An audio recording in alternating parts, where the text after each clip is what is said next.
Welcome to Helsinki, Lux.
Shooting on the street, but finally we left.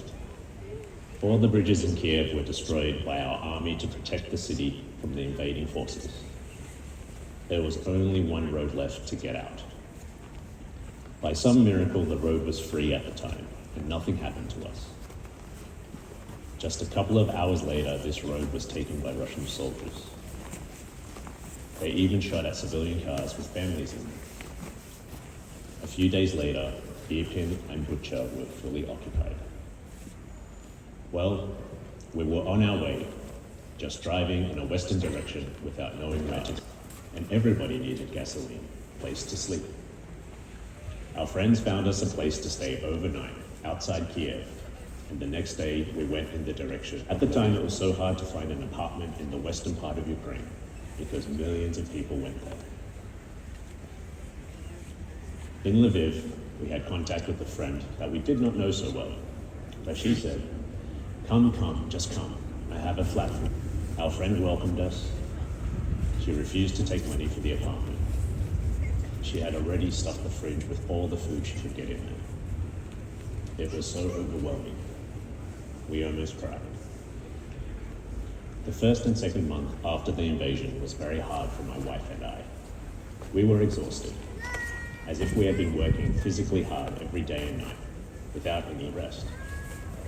Our faces changed, like we aged 5 years in a few months.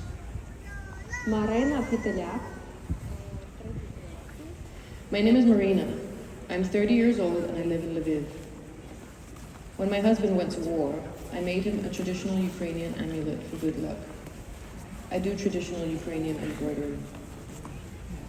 My husband proposed to me on long distance from the front. He was in his uniform.